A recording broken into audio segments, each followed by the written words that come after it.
Selamat pagi, umat yang dikasihi oleh Tuhan Yesus Kristus. Pada Minggu Trinitas ini, marilah kita mempersiapkan hati dan pikiran kita kepada Allah Bapa, Anak, dan Roh Kudus, agar kebaktian dan persekutuan kita dari awal hingga akhir menjadi kesukaan bagi kita dan kemuliaan bagi Allah. Ibadah pagi ini diberi tema peran penting Anak dan Roh Kudus untuk sampai kepada Allah Bapa, yang dilayankan oleh Pendeta Andri Purnawan dari GKI Darmo Satelit Surabaya. Persembahan pujian oleh Kolintang Efrata 3, pengiring pujian oleh Kolintang Efrata 3, operator LCD Saudari Felicia Clarissa, pemimpin liturgi Penatua Lim Siu Chong, Lektor 1 Hong Arta Aryani, Kantor Janet, Lektor 2 Penatua Carolina Angka.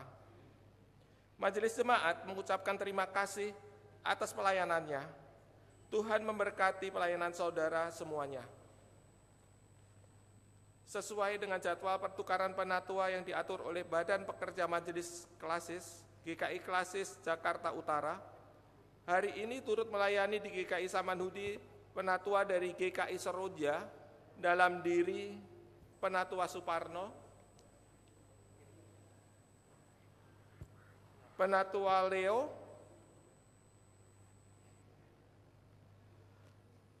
Majelis Jemaat GKI Samanhudi dengan ini mengucapkan selamat datang dan selamat melayani. Demikianlah warta lisan.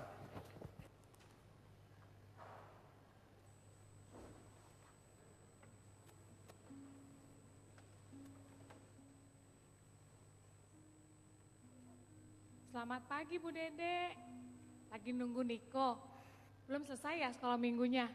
Bu Dewi, selamat pagi juga Bu. Iya nih, Niko belum selesai sekolah minggunya.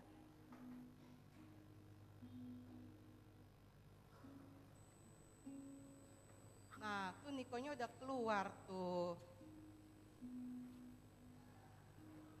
Tuh Bianda juga udah. Bianda, salam sama Tante Dede. Bianda, tadi formulir pendaftaran camp anak udah dikembaliin ke guru sekolah minggu belum? Tenang Ma, aku pasti ingat. Lagian kan aku emang pengen banget ikutin camp anak. Hah? Ada camp anak di sekolah minggu? Iya.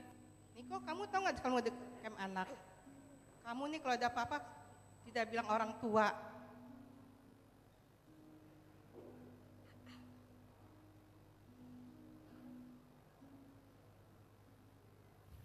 Ajak aja Bu Dede, sini kok camp anak. Saya lihat di salah satu sesi camp anak ini ada pembelajaran tentang bagaimana menggunakan gadget secara bijaksana. Anak zaman sekarang mah emang udah susah deh kalau udah ketemu gadget, nggak inget waktu, nggak inget tempat, selalu pegang gadget. Iya, nih lihat contohnya nih. Keluar sekolah minggu mau cepet-cepet pulang main gadget. Kalau ada apa-apa di sekolah minggu dia nggak kasih tahu. Nah, Niko, kamu di sekolah minggu dikasih nggak formulir camp anak? Bapak Ibu, Opa Oma, Om dan Tante, Komisi Anak Bidang Pembinaan menyusun program untuk pertumbuhan iman dan perkembangan karakter anak dalam bentuk camp anak. Untuk lebih jelasnya, kami mengundang Bapak Ibu, Opa Oma, Om dan Tante untuk hadir pada sosialisasi camp anak yang akan kami adakan pada hari Minggu depan tanggal 29 Mei 2016 pukul 11 siang atau setelah kebaktian kedua bertempat di ruang ibu dan anak. Kami tunggu kehadirannya. Terima kasih.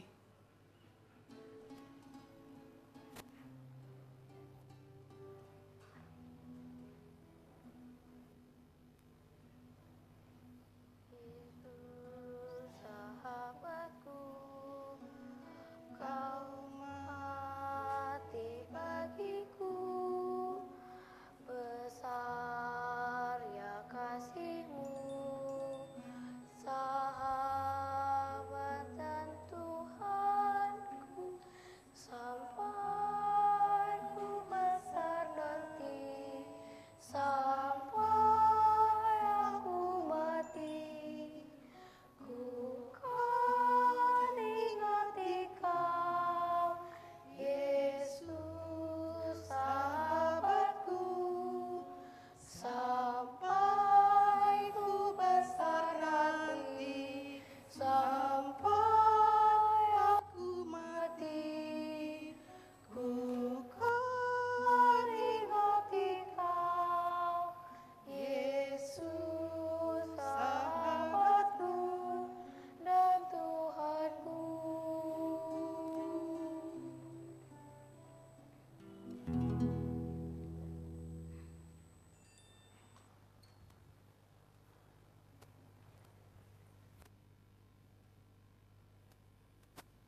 kebangkitan Kristus membukakan jalan bagi kita untuk bisa sampai kepada Allah Maha Kudus.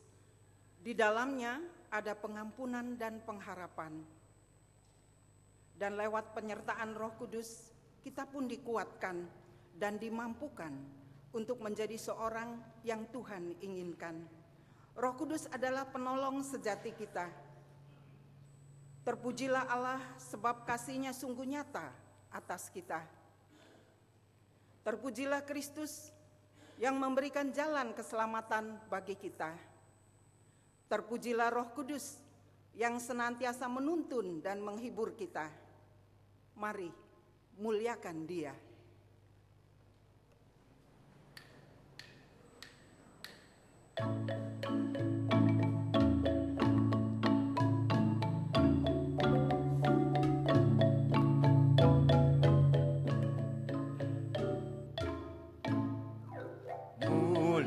Muliakan Allah Bapa, muliakan Putranya, muliakan Roh penghibur, ketiganya yang esa.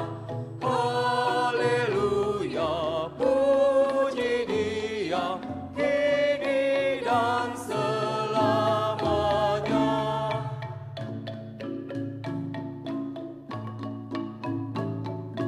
Yang menjadi penebus membuat kita waris kerajaannya terus. Haleluya, puji Dia, Anak Domba yang kudus. muliakan Raja Sorga, Raja Gereja yang esa, Raja bangsa-bangsa dunia, langit bumi nyanyilah. Haleluya, puji Dia, Raja Maha Mulia. Kemuliaan selamanya dalam sorga bergema. Hormat dan syukur dan kuasa diberi ciptaannya. Haleluya, puji Dia, Raja Agung semesta. Pertolongan kita adalah di dalam nama Tuhan yang menjadikan langit dan bumi, yang kasih setianya kekal selama-lamanya. Amin.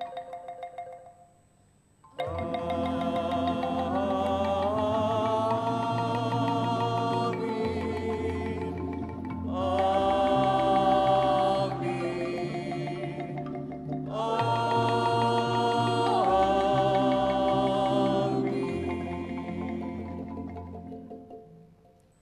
Kasih karunia dan damai sejahtera dari Allah Bapa kita dan dari Tuhan kita Yesus Kristus menyertai saudara. Dan menyertai saudara juga.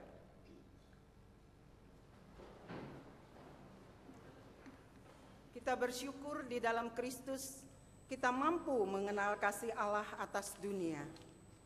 Kita bersyukur karena Roh Kudus senantiasa mengilhami kita agar semakin dalam menyelami rancangan kasih dari Allah dan untuk umat yang percaya. Yohanes 16 ayat 15 berkata, segala sesuatu yang Bapa punya adalah aku punya. Sebab itu aku berkata, Ia akan memberikan kepadamu apa yang diterimanya daripadaku.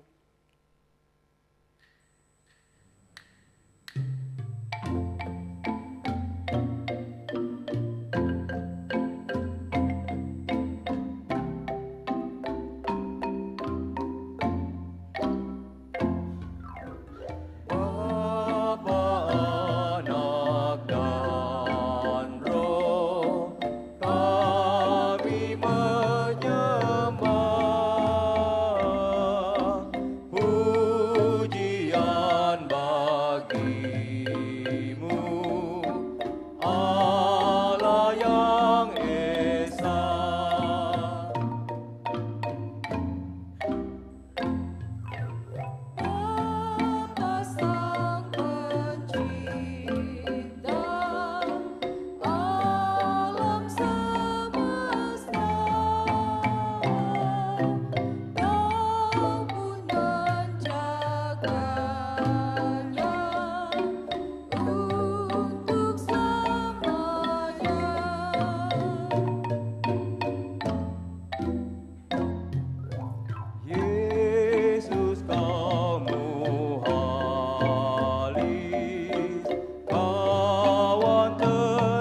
yang terkasih, di dalam kasih Allah marilah kita datang dengan penuh kerendahan hati, mengakui segala dosa dan pelanggaran kita secara pribadi.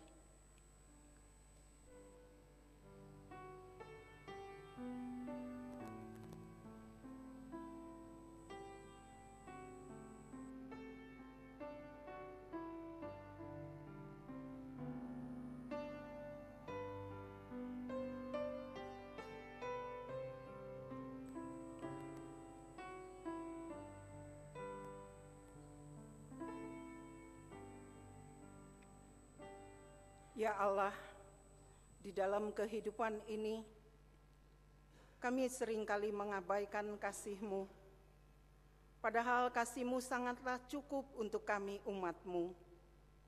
Kami mengandalkan diri, terlalu sombong, bahkan kami adalah orang-orang yang lemah dan sangat ringkih. Ampunilah kami ya Allah.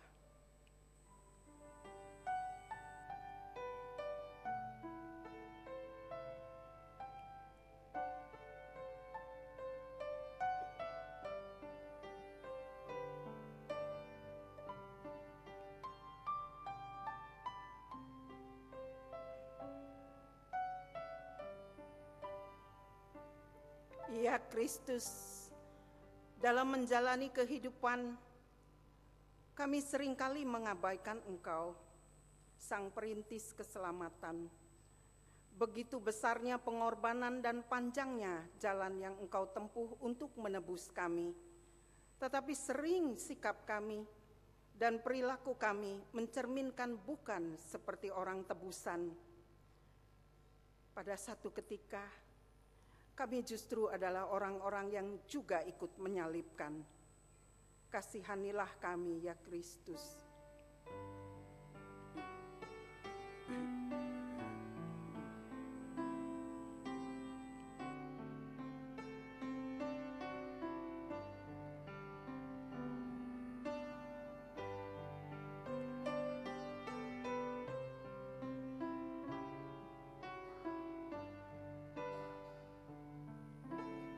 Ya Roh Kudus, meskipun Engkau tidak pernah berhenti menerangi dan mengajar, tidak pernah lelah menuntun dan mengarahkan, tidak pernah bosan menolong dan memampukan, namun dalam kenyataannya, sering kami mengeraskan hati dan menjadikan diri kami bebal.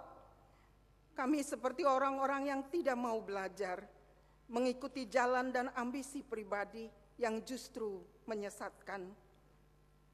Ampuni kami ya Roh Kudus, karena sering mendukakan hati-Mu. Amin.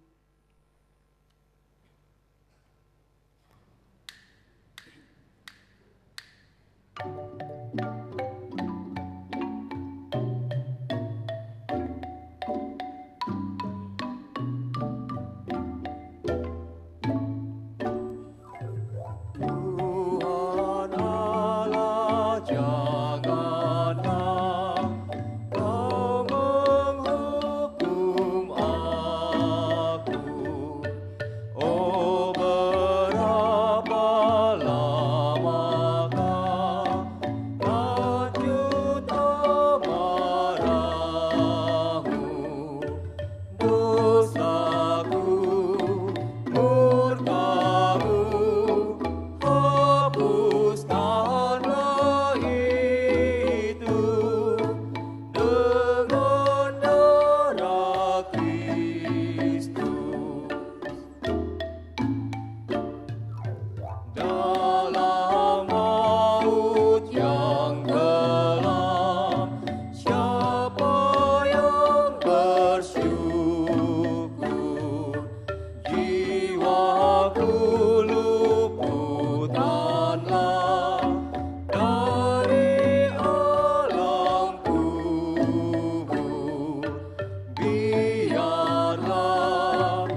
Terpujilah Allah karena Dia sudah mengampuni umat dan gereja yang telah mengaku dosa dengan tulus dan ikhlas. Roma 5 ayat 1-2. Sebab itu, kita yang dibenarkan karena iman, kita hidup dalam damai sejahtera dengan Allah oleh karena Tuhan kita Yesus Kristus. Oleh Dia, kita juga beroleh jalan masuk oleh iman kepada kasih karunia ini. Di dalam kasih karunia ini, kita berdiri dan kita bermegah dalam pengharapan akan menerima kemuliaan Allah. Demikianlah berita anugerah dari Tuhan. Damai Kristus bagimu.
sukacita, limpah ruah dan penuh.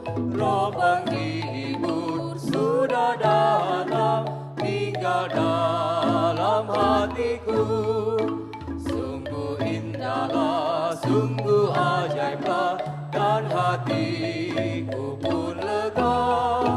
Dalam badai laut damai diberi, nanti ombak akan reda.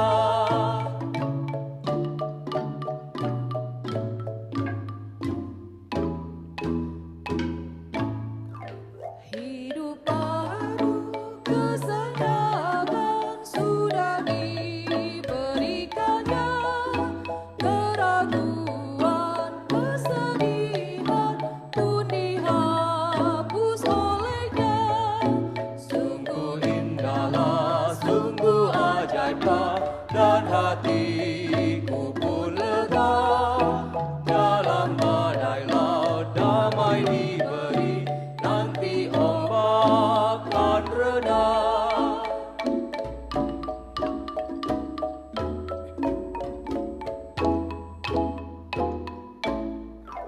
Bagai sinar sementari, bagai angin yang kencang, telah tercurah Roh Ilahi dari surga yang cerah. Sungguh indahlah, sungguh ajaiblah, dan hatiku pun lega. Dalam badai laut damai diberi, nanti ombak akan reda.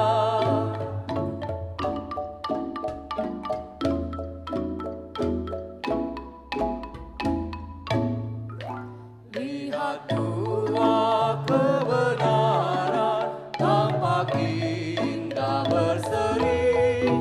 Sudah hadir kehidupan dalam gurun yang sepi.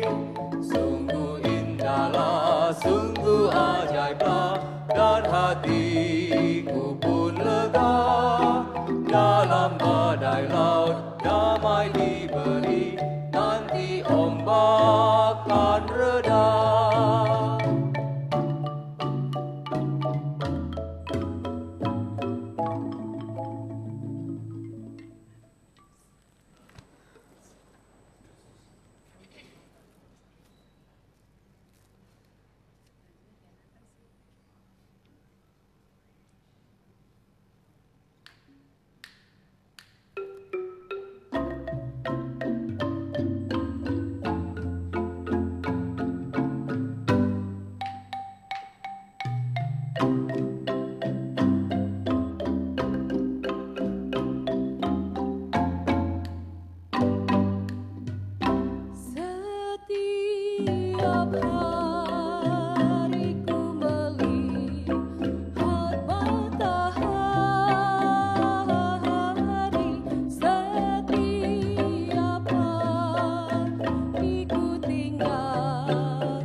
dan sore hari hanya karena kasih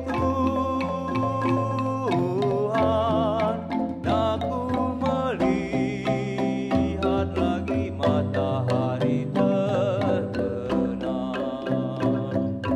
Puji dan syukurku panjatkan pada Tuhan. Puji dan syukur dari lubuk hatiku, aku serahkan seluruh hidup dalam kasih-Nya. Tuhan penolongku, kan ku nyanyikan nama-Mu selalu. Tuhan Maha Besar, aku memuji nama-Mu.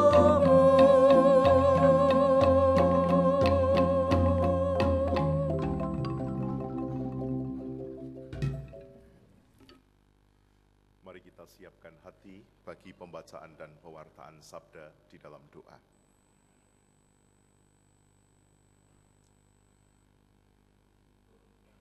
Ya Bapa Sang Sumber Kebenaran, karuniakanlah kepada kami hikmat-Mu, sehingga di dalam kami membaca, mendengar, merenungkan dan melakukan firman Tuhan, hikmat-Mu itu boleh mewujud di dalam kami, dan hikmat-Mu mewujud melalui kehidupan kami. Di dalam pertolongan Roh Kudus, kami memohon agar setiap kami yang Tuhan pakai untuk membaca, mewartakan, dan bahkan kami semua yang melakukan, boleh melakukan itu semua dengan cinta yang besar, sehingga nama-Mu dimuliakan melalui kami. Bersabdalah Bapa, kami siap mendengar. Dalam nama Tuhan Yesus kami berdoa. Amin.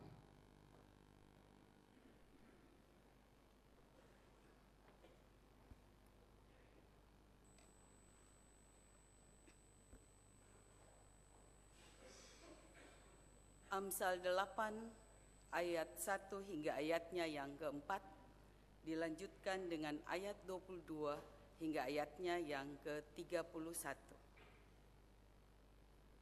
Amsal 8 ayat 1 hingga ayatnya yang keempat, dilanjutkan dengan ayatnya yang ke-22 hingga ayatnya yang ke-31.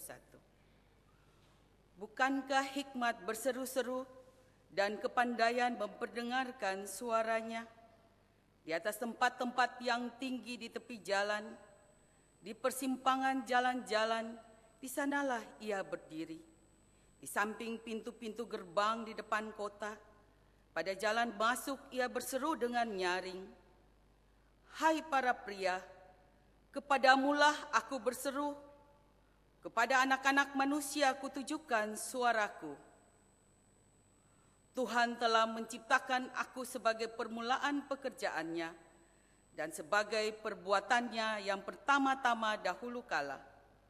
Sudah pada zaman purbakala aku dibentuk, pada mula pertama sebelum bumi ada, sebelum air samudra raya ada, aku telah lahir.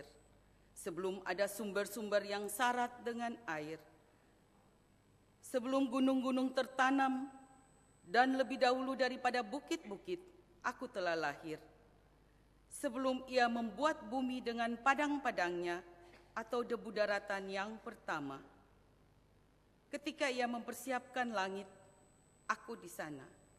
Ketika ia menggaris kaki langit pada permukaan air samudra raya, ketika ia menetapkan awan-awan di atas dan mata air samudra raya meluap dengan deras, ketika ia menentukan batas kepada laut supaya air jangan melanggar titanya, dan ketika ia menetapkan dasar-dasar bumi, aku ada sertanya sebagai anak kesayangan. Setiap hari aku melihat kesenangannya dan senantiasa bermain-main di hadapannya. Aku bermain-main di atas muka buminya dan anak-anak manusia menjadi kesenanganku. Demikianlah firman Tuhan.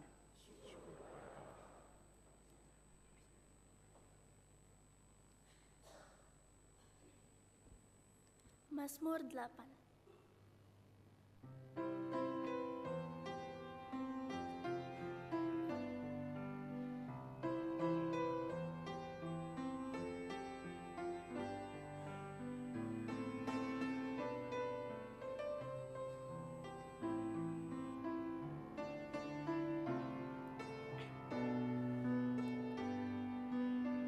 Ya Tuhan kami, betapa mulia di seluruh bumi nama-Mu besar. Keagungan-Mu mengatasi langit, dinyanyikan umat-Mu. Ya Tuhan kami, betapa mulia di seluruh bumi nama-Mu besar. Keagungan-Mu mengatasi langit, dinyanyikan umat-Mu. Dari mulut bayi-bayi dan anak-anak yang menyusu, Kau letakkan kekuatan, membungkam mulut musuh dan pendendam. Ya Tuhan kami, betapa mulia di seluruh bumi nama-Mu besar. Keagungan-Mu mengatasi langit, dinyanyikan umat-Mu. Jika kulihat langit-Mu, bulan dan bintang Kau tempatkan, siapakah manusia? Kau mengingatnya dan mengindahkannya. Ya Tuhan kami, betapa mulia di seluruh bumi nama-Mu besar. Keagungan-Mu mengatasi langit, dinyanyikan umat-Mu. Kau telah membuat Dia hampir serupa dengan Allah. Kau memahkotai Dia dengan kemuliaan juga hormat. Ya Tuhan kami, betapa mulia di seluruh bumi nama-Mu besar. Keagungan-Mu mengatasi langit, dinyanyikan umat-Mu. Kau membuatnya berkuasa di atas buatan tangan-Mu. Segalanya Kau letakkan, tetap berada di bawah kaki-Nya. Ya Tuhan kami, betapa mulia di seluruh bumi nama-Mu besar. Keagungan-Mu mengatasi langit, dinyanyikan umat-Mu. Kambing, domba, lembu, sapi, binatang-binatang di padang,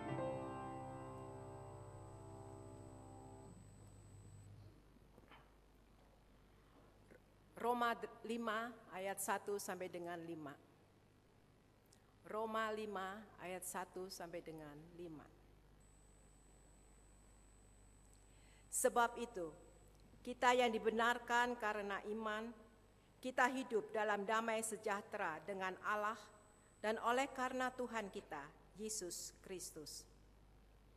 Oleh Dia, kita juga beroleh jalan masuk oleh iman kepada kasih karunia ini.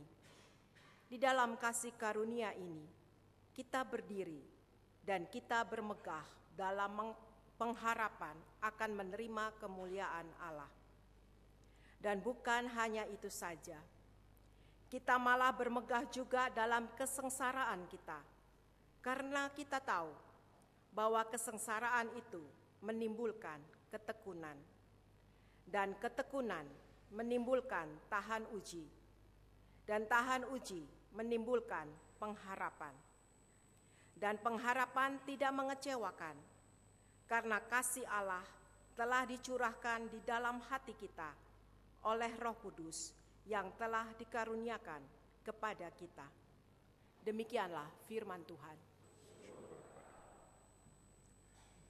Inilah Injil Tuhan Yesus Kristus menurut Yohanes 16 ayat 12 sampai dengan 15.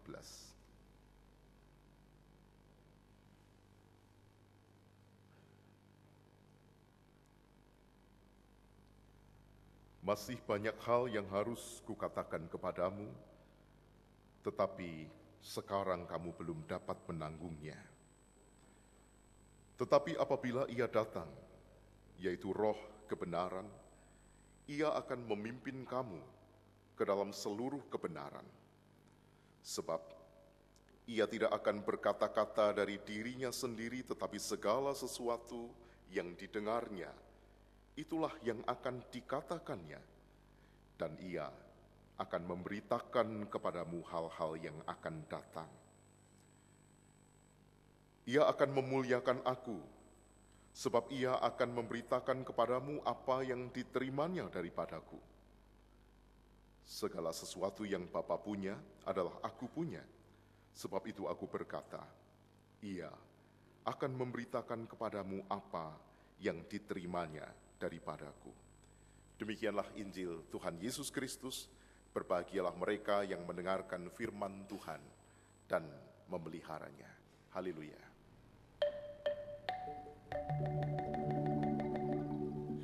Haleluya. Haleluya.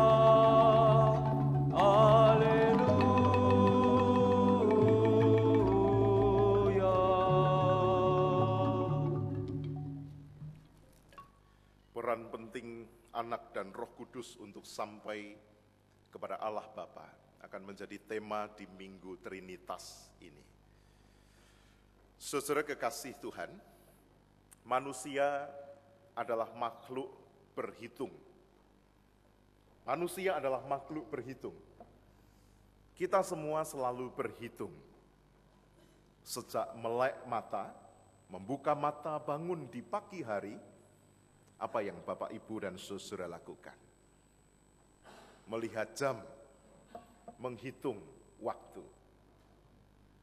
Ketika kita beraktivitas, bekerja, tentu kita menghitung berapa modal, berapa keuntungan atau kerugian, berapa pajaknya, atau para pekerja yang bekerja sebagai profesional menghitung hari, kapan gajiannya.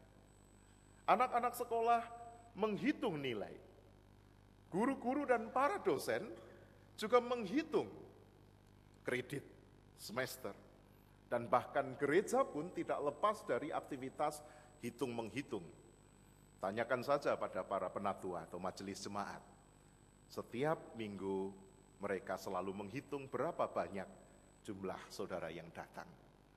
Berapa banyak yang tidak hadir. Manusia adalah makhluk yang berhitung. Menghitung segala sesuatu mungkin juga termasuk menghitung berapa lama Pak Pendeta ini khotbah. Segala sesuatu cenderung kita hitung. Tetapi saudara, kita mesti ingat bahwa tidak semua hal di dalam kehidupan ini bisa dihitung. Di dalam hukum hitung-menghitung, ada satu prinsip yang berlaku, segala sesuatu itu hanya bisa dihitung kalau berada di ruang materi. Di ruang yang jelas, ada materi yang jelas, maka itu bisa dihitung. Namun toh dalam kenyataannya, kita masih sangat terbatas menghitung sesuatu bahkan yang bersifat material. Saya contohkan, siapa yang bisa menghitung dan tahu persis jumlah rambutnya? Penatua Greti tahu berapa rambutnya? Dan bahkan, mohon maaf, orang-orang yang rambutnya sudah mulai satu persatu, ya, tidak lagi melekat pada kepala, sudah berkurang rambutnya, tetap kita tidak mampu menghitung. Atau kita tidak akan mampu menghitung berapa jumlah rumput yang ada di halaman kita. Hal yang material, yang terbatas di dalam ruang saja, kita terbatas. Apalagi ketika kita berupaya menghitung Tuhan, maka pasti yang ditemui adalah keterbatasan. Bicara tentang Trinitas, saudara-saudara, manusia biasanya terjebak pada satu atau tiga atau satu, dan manusia memiliki hitungannya sendiri-sendiri. Dan semakin kita menghitung Tuhan, maka hitungan kita akan selalu berbeda. Dan di dalam sejarah gereja, doktrin Trinitas sampai detik ini adalah salah satu doktrin yang paling banyak diperdebatkan. Jangankan kita berdialog dengan iman kepercayaan yang lain, tentang Tuhan itu satu, atau Tuhan itu banyak, atau Tuhan itu tiga di dalam satu, satu di dalam tiga. Di gereja pun di dalam sepanjang sejarah, ketika bicara tentang Allah dalam perspektif hitungan, maka tidak ada kesepakatan. Hitungan saya mungkin bisa berbeda dengan hitungan Bapak Ibu Saudara. Oleh karena itu, di dalam memahami dan menghayati Trinitas, maka pertama-tama bukan soal satu atau tiganya, saudara. Tetapi dikenal sebuah konsep yang sempat diperkenalkan dalam draft konfesi GKI, yaitu ini kata-kata yang asing ya, tetapi sudah dihidupi oleh gereja sejak abad-abad kedua, sampai dengan sekarang ini, yaitu perikoresis. Yang artinya dua atau lebih pribadi yang tinggal bersama, bersatu, tidak terpisahkan, tidak terbagi, saling meresap, saling menyimpul. Dan gambar yang ada di hadapan Bapak Ibu adalah simbol perikoresis. Dan di belakangnya itu adalah tali. Sebuah tali yang tersusun dari benang-benang, kalau cukup jelas di situ ada warna merah, biru, dan juga warna kuning. Yang kait-mengait berkelindan sedemikian rupa sehingga tidak dapat lagi dipisahkan, tetapi tali itu tidak tersusun atas satu unsur saja, tetapi atas beberapa unsur. Ketika kita berkata bahwa Tuhan itu satu, maka itu tidak berarti Tuhan terdiri dari satu unsur. Atau sebaliknya, ketika kita berkata bahwa kita mengenal Allah dalam tiga pribadi, itu juga tidak berarti bahwa kita menyembah secara terpisah, seperti di dalam konsep Trimurti. Orang menyembah Brahman, menyembah Siwa, menyembah Wisnu, bisa terpisah-pisah. Tritunggal memiliki dua faktor, saudara. Trinitas atau Tritunggal mengungkap dua hal. Yang pertama, Tritunggal itu mau menyatakan betapa besar Allah, tetapi juga sekaligus betapa murah Dia. Bukan murahan, tetapi Maha Pemurah. Allah yang kita kenal di dalam Bapa, Anak, dan Roh Kudus adalah Allah yang tunggal, sekaligus majemuk. Maksudnya apa ini? Faktor pertama yang mesti kita pertimbangkan Bapak Ibu adalah Allah Esa. Ya, di dalam Shema atau dengarlah hai Israel dikatakan Tuhan itu Allah kita, Tuhan itu Esa. Esa itu apa?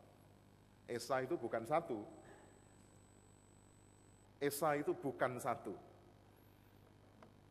Remote pointer ini satu, tetapi di luar ruangan ini atau di rumah Bapak Ibu dan bahkan di rumah saya punya juga.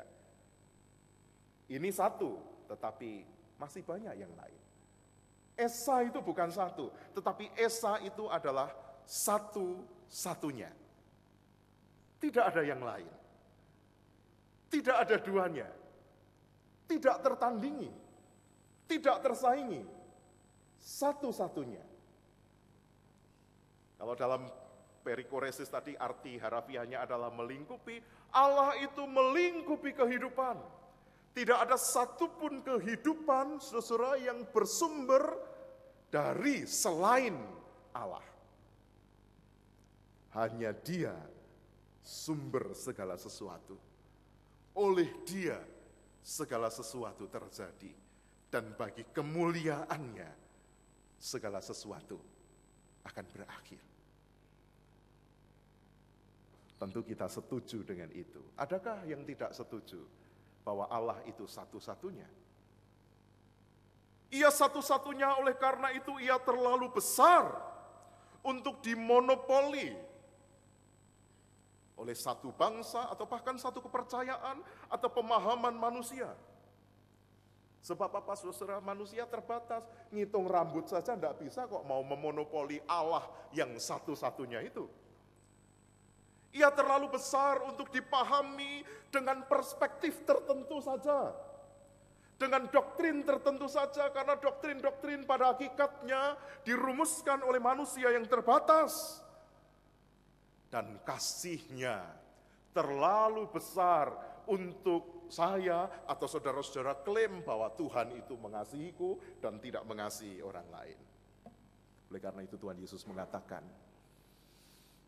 sebagaimana Bapamu yang di surga, yang menerbitkan matahari bagi orang benar ataupun yang tidak benar, yang menurunkan hujan baik bagi yang baik ataupun yang jahat. Ia satu-satunya. Tidak bisa dipahami dan juga tidak dibatasi, dan kasih-Nya dialami siapa saja. Dan oleh karena itu saudara, di dalam dimensi kesatu-satuannya Allah, sejatinya kepada kita umat percaya, kita diajar untuk mengakui kesatuan umat manusia.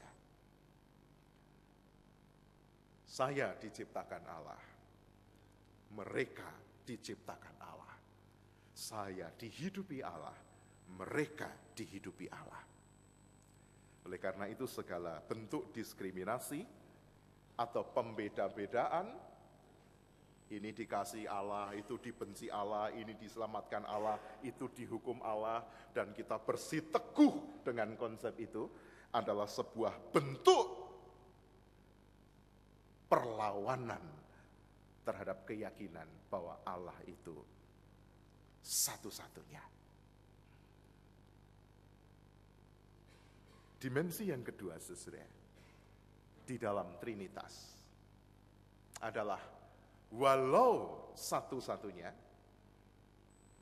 walau tidak tertandingi dan tidak tersaingi, Ia mendekati kita seperti seorang bapa. Biasanya di dalam kehidupan ini, kalau satu-satunya tidak tertandingi, tidak tersaingi, kalau dalam dunia ekonomi akan jadi apa, saudara?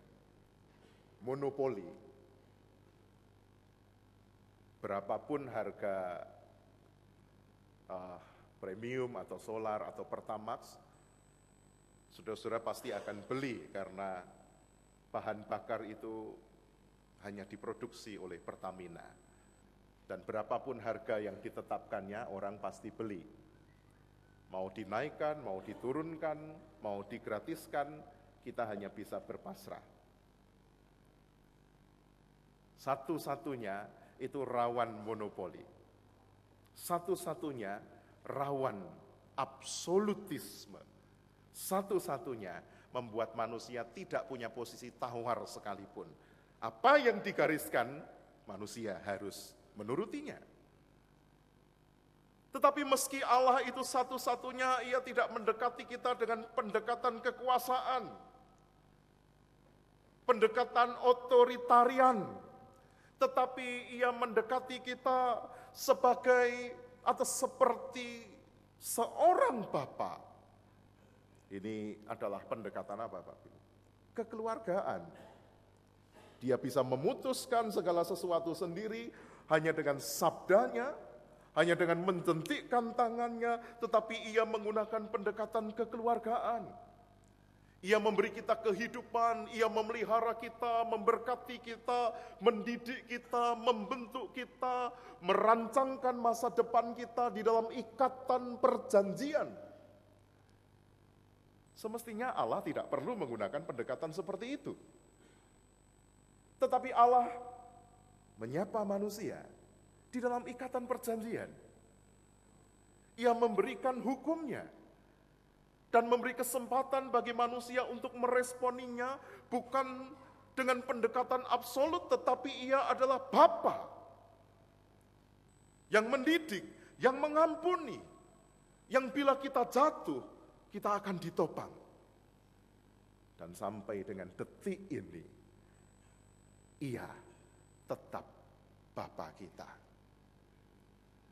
Setiap hari konon kabarnya ada ribuan sel di dalam tubuh kita yang mati dan diciptakan sel-sel baru. Allah masih menjadi Bapa yang terus melakukan karya penciptaan di dalam diri kita. Recreation. Penciptaan kembali, bahkan yang bersifat fisik sekalipun. Ia tidak mendekati kita dengan pendekatan kekuasaan. Bukan hanya itu, saudara. Yang satu-satunya itu, mendekati kita yang adalah ciptaannya yang sangat terbatas itu bukan hanya seperti papa, bukan hanya seperti keluarga, tetapi bahkan Ia menjadi teman kita. Ia menjadi sesama kita yang menyapa, mengajar kita secara manusiawi, mengalami suka dan duka bersama kita. Hidup dan mati kita pun Ia alami, menjadi penebus dan juru selamat kita. Kenapa Allah jadi manusia? Karena kasih-Nya bagi kita.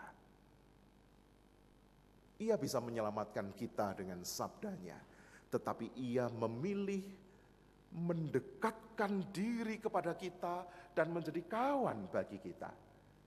Ia meninggalkan keserupaannya dengan Allah dan menjadi sama dengan manusia. Oh ya, satu penekanan saudara dalam bacaan kita Amsal 8. Tadi kita membaca tentang hikmat. Hikmat di sini yang dimaksud dalam Amsal 8 sebetulnya tidak menunjuk kepada Kristus. Sebab tadi dikatakan, aku adalah ciptaan yang pertama. Kristus bukan ciptaan. Jadi bagian ini ditafsirkan sebagai Kristus. Memang pernah ditafsirkan oleh Justinus Martir pada abad kedua. Tetapi pada perkembangannya, Chokhmah itu berbeda dengan dabar, hikmat Allah. itu berbeda dengan firman Allah.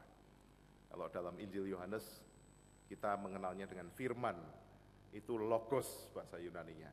Kalau hikmat, kebijaksanaan itu Sophia. Jadi bacaan pertama kita, itu tidak bisa dikenakan kepada Tuhan Yesus.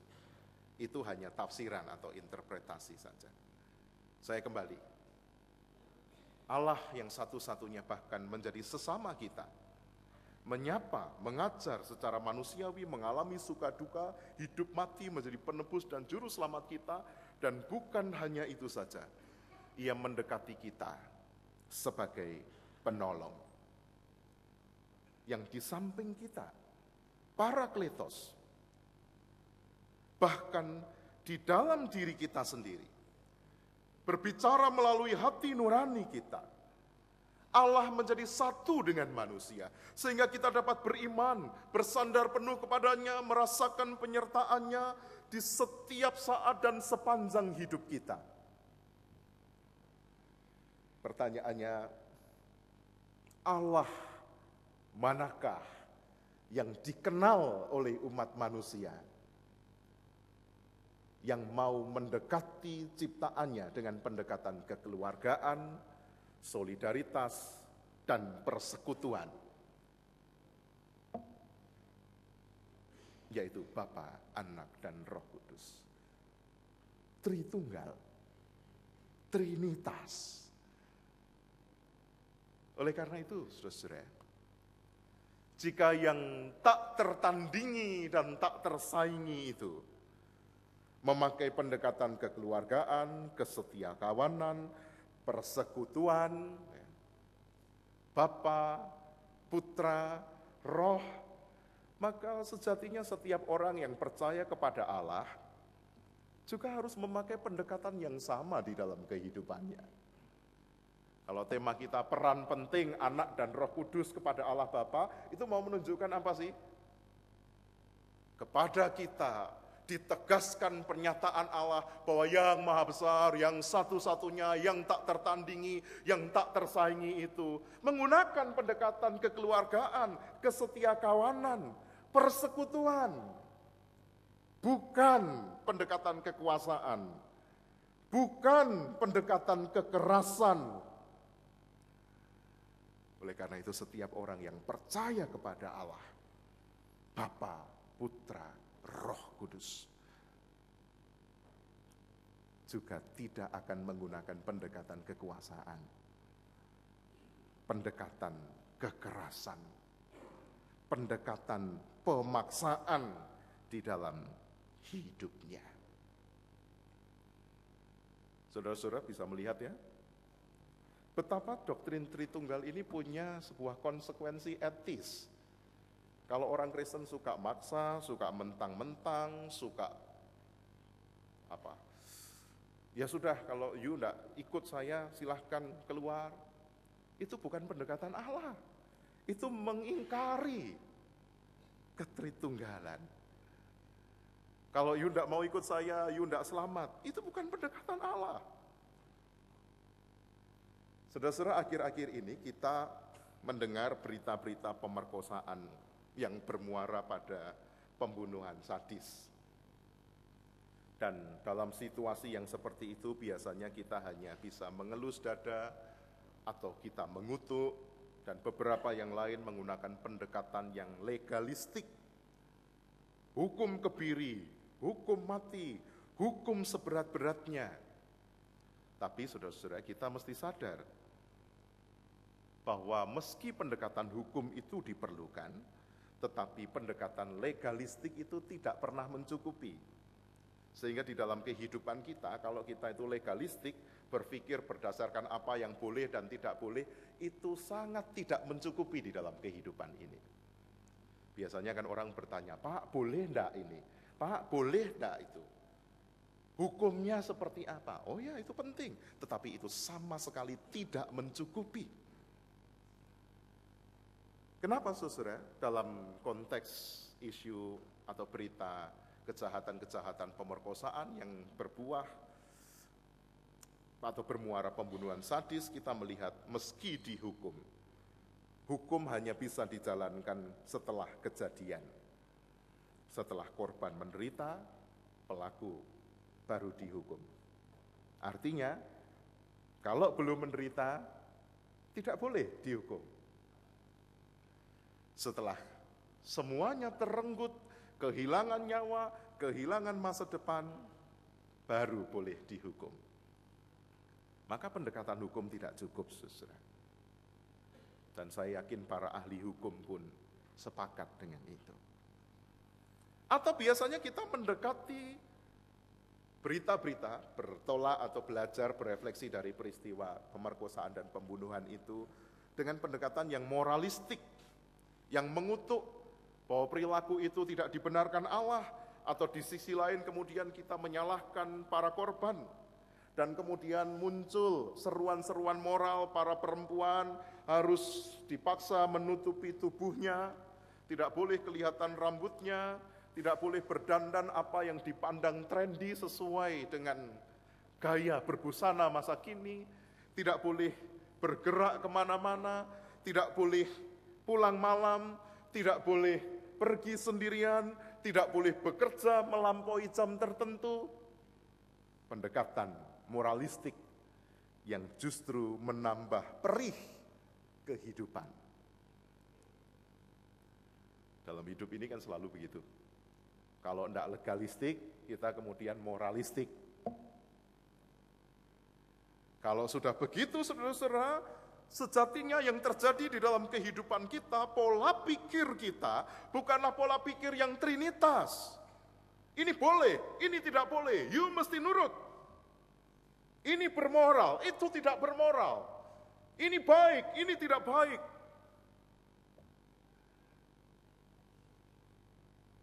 Akhirnya, kita melihat orang lain sebagai alat atau objek yang harus nurut, yang harus tunduk.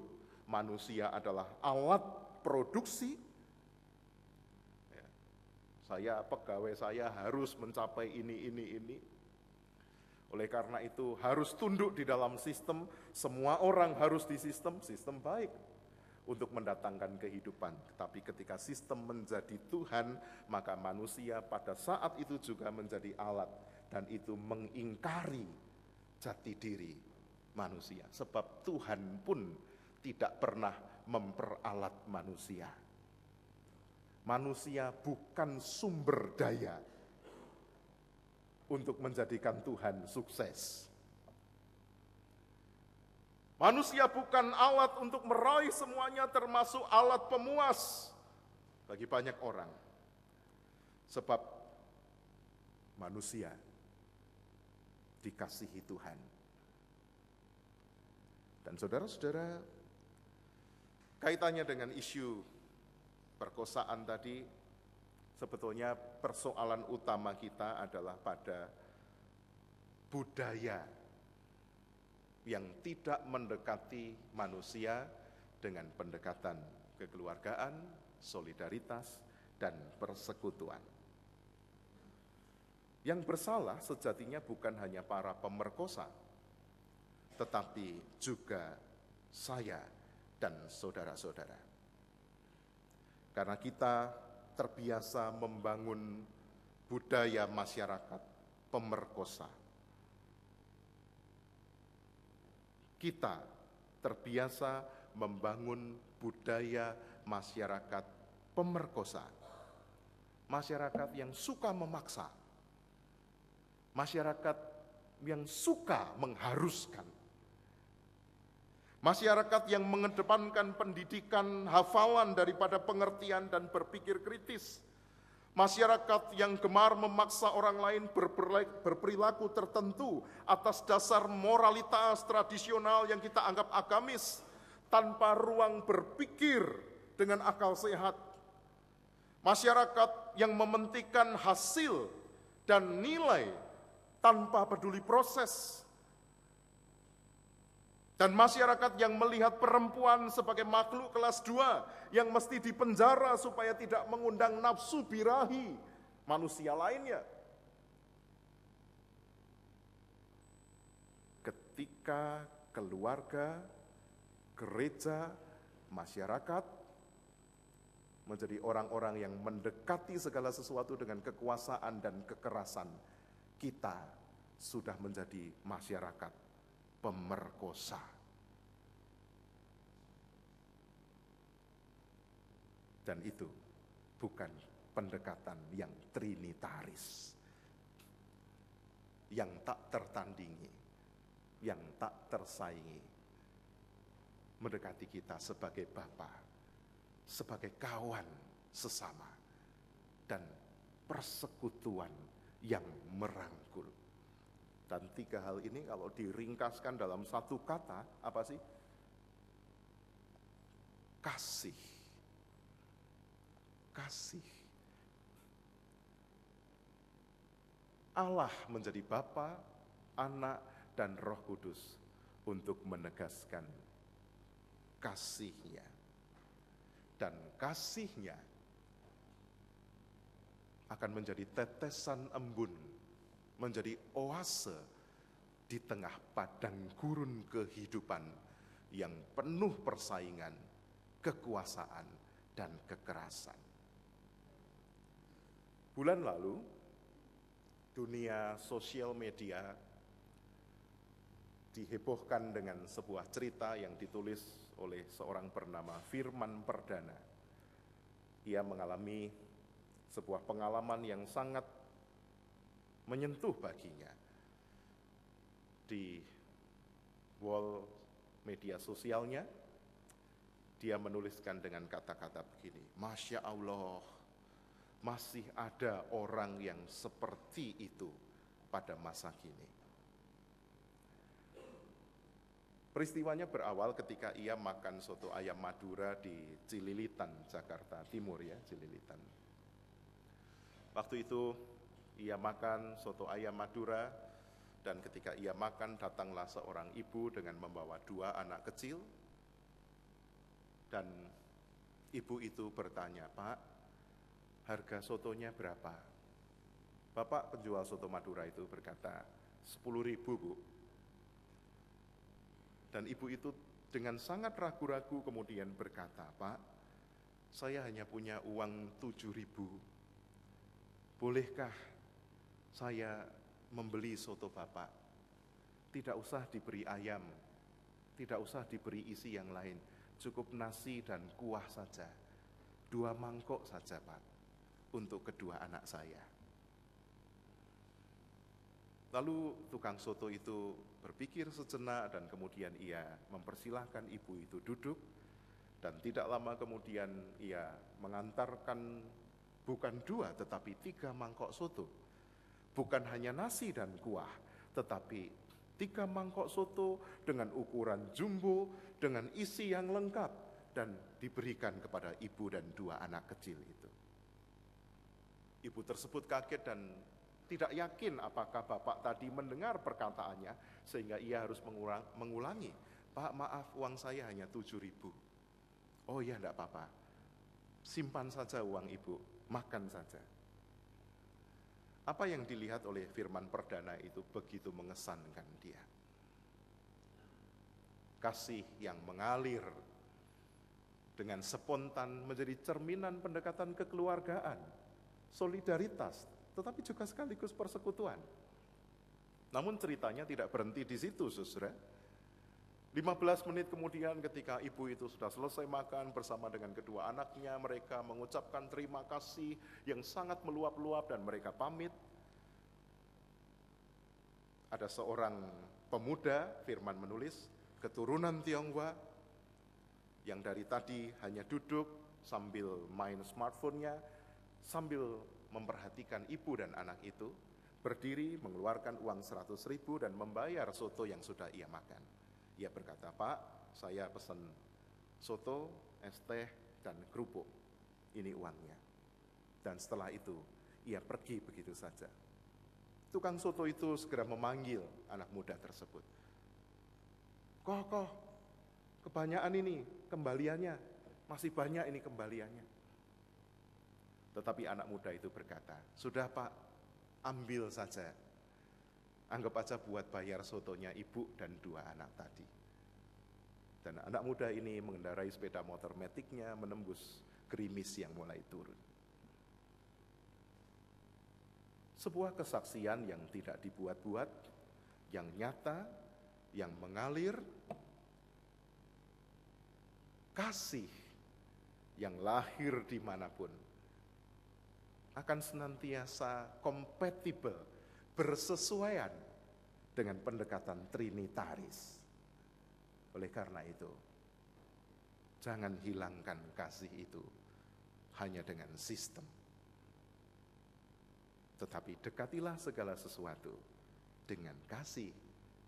Maka sebagaimana Bapa, Anak, dan Roh Kudus mengasihi kita, kita sedang menyaksikan betapa Allah yang tak tertandingi dan tak tersaingi itu menyapa dan menyelamatkan kehidupan. Amin.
Kudus, kudus, kuduslah Tuhan, dan ku sanjung Kau mulia, mulia bagimu Tuhan.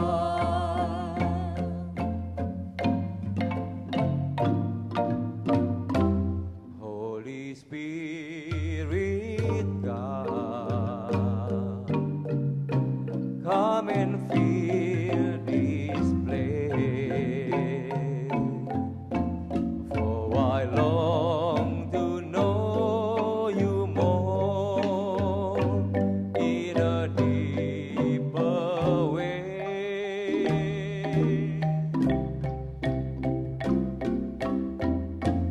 Holy Spirit God, come and change my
bersama dengan gereja di segala abad dan tempat, marilah kita mengikrarkan pengakuan iman kita seturut dengan pengakuan iman rasuli.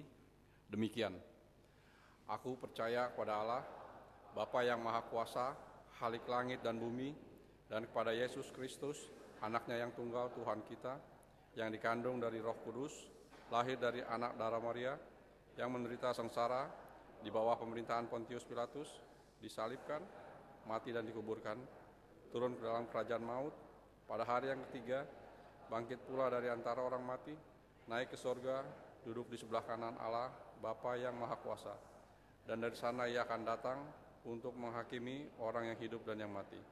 Aku percaya pada Roh Kudus, gereja yang kudus dan am, persekutuan orang kudus, pengampunan dosa, kebangkitan orang mati, dan hidup yang kekal. Amin.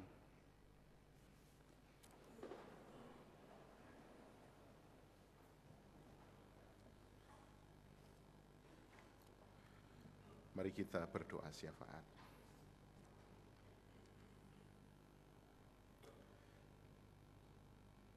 Kami bersyukur sebab Engkau yang tak tertandingi dan tak tersaingi menjadi Bapa bagi kami, menjadi kawan bagi kami, dan bersekutu dengan kami. Oleh karena itu, kiranya kehidupan bergereja di GKI Samanhudi juga boleh menjadi kehidupan yang menumbuh suburkan pendekatan trinitaris, sehingga Allah yang kami beritakan kepada dunia menjadi Allah yang nampak lewat pancaran pendekatan kekeluargaan, solidaritas, dan persekutuan di tengah-tengah jemaat-Mu di tempat ini. Kami berdoa juga untuk gereja-gereja di seluruh Indonesia dan seluruh dunia. Kiranya kehadiran gereja menjadi sebuah jawaban atas pergumulan, pergolakan, ketiadaan damai sejahtera di dalam kehidupan. Termasuk di Jakarta, di Indonesia, kami rindu kota ini, bangsa ini, mengalami hidup yang semakin beradab, sehingga masyarakat kami tidak lagi menjadi masyarakat pemerkosa yang suka memaksa di berbagai lini kehidupan, tetapi masyarakat dengan pendekatan kekeluargaan, solidaritas, dan persekutuan. Kami juga ingin berdoa untuk saudara-saudara kami di dalam gerakan pramuka di gereja ini yang memperingati 50 tahun hari ulang tahun pramuka. Kiranya segala acara yang disiapkan boleh menjadi inspirasi dan jawaban bagi setiap orang betapa kami semua hidup dituntun oleh kebersamaan sekaligus juga kesatuan. Kami berdoa juga untuk anak-anak sekolah dalam persiapannya menghadapi ujian maupun ulangan umum. Tuhan kiranya memberkati. Dan untuk para senior, para usiawan yang lanjut usia, Tuhan kami berdoa, kiranya kami semua boleh melihat teladan yang nyata dan mengikuti segala karya kebaikan yang telah diwariskan oleh para senior kami. Terpujilah nama-Mu ya Bapa. Doa syafaat ini kami alaskan dalam nama Tuhan Yesus yang mengajar kami berdoa.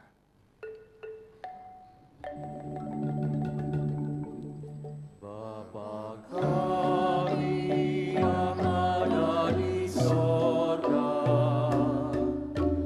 dikuduskanlah nama-Mu, datanglah kerajaan-Mu, jadilah kehendak-Mu di bumi seperti di sorga.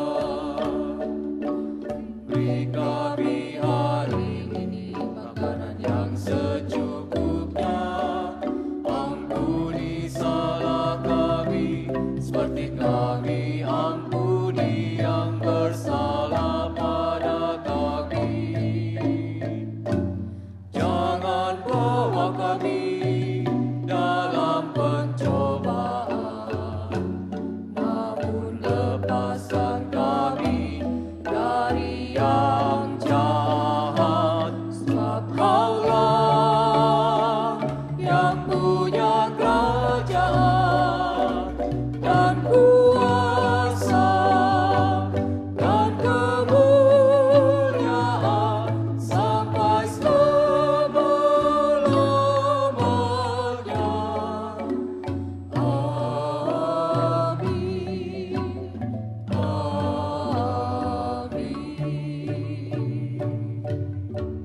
Marilah kita mengungkapkan rasa syukur kita dengan memberikan persembahan kita, dengan mengingat firman Tuhan dalam Kolose 3 ayat 17.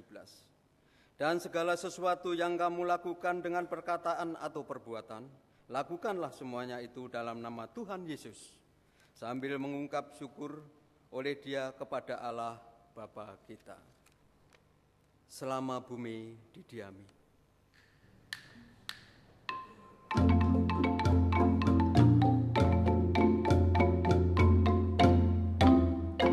Selama bumi didiami, berbunga terus berbuah baik. Engkau ya Allah Bapa kami sembah syukur padamu naik.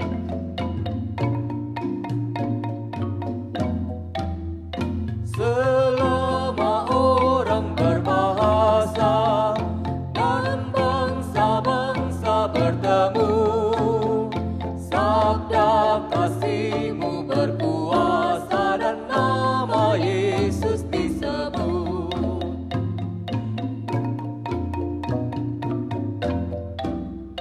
Burung di langit Kau suapi, bunga di ladang berseri. Tak usah kami pun khawatir, seluruh hidup Kau beri.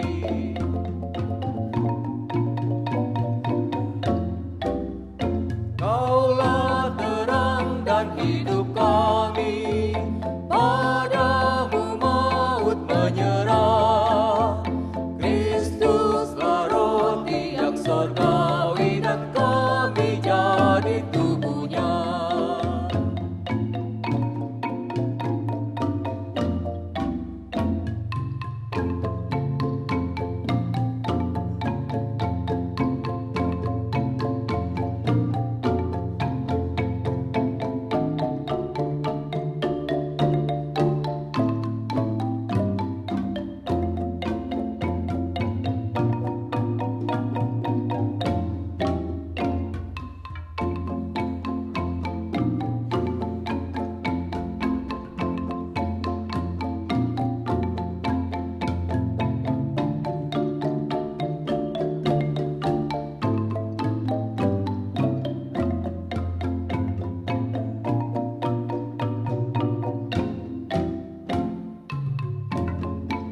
Jemaat Tuhan, kami ajak untuk bangkit berdiri.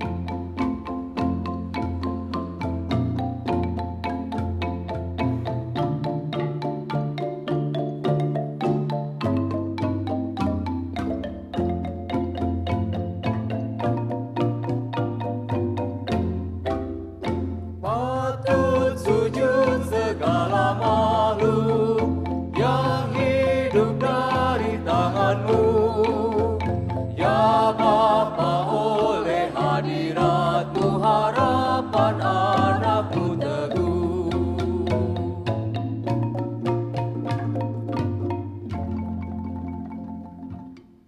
Mari kita berdoa.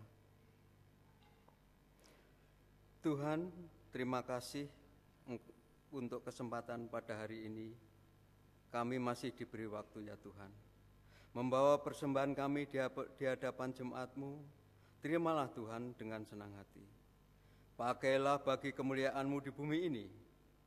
Ya Roh Kudus, ajari kami terus, ingatkan kami terus, dorong kami terus sepulang kami dari bait kudus ini, untuk menghasilkan kebaikan dan kebenaran yang nyata dari kehidupan beriman kami kepadamu. Terima kasih ya Tuhan.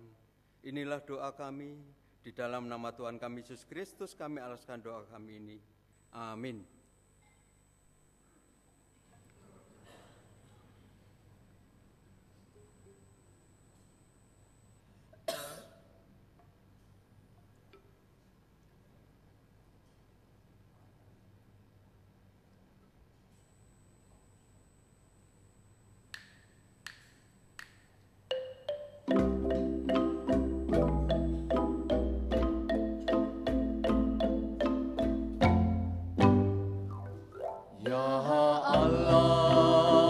Yang maha tinggi, Kau pencipta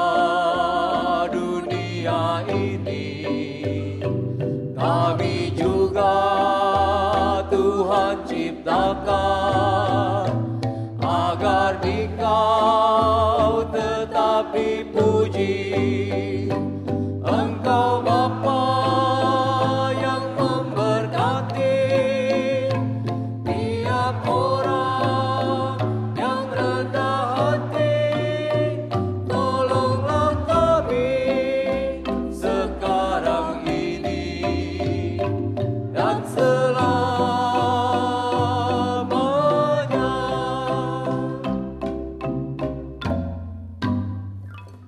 Ya Allah yang Maha Kasih, Engkau lahir di dunia ini, Engkau mati di kayu salib, Engkau rela mengganti kami. Dari kubur telah Kau bangkit, kuasa maut tiada lagi. Pimpinlah kami, sebab Engkaulah jalan yang benar.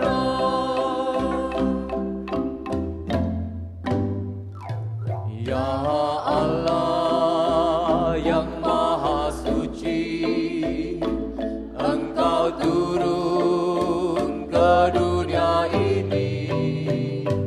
Kau menyala bagaikan api, memurnikan nurani kami, mengobarkan semangat kami, agar kami menjadi berani.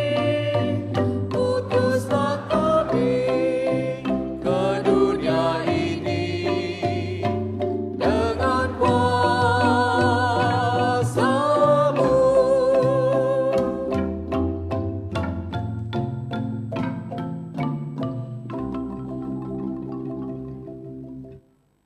Saudara-saudara, kini arahkanlah hatimu kepada Tuhan. Jadilah saksi Kristus. Terpujilah Tuhan. Kini pulanglah dalam damai sejahtera dan terimalah berkat Tuhan. Anugerah Tuhan Yesus Kristus dan kasih Allah dan persekutuan Roh Kudus menyertai saudara. Haleluya.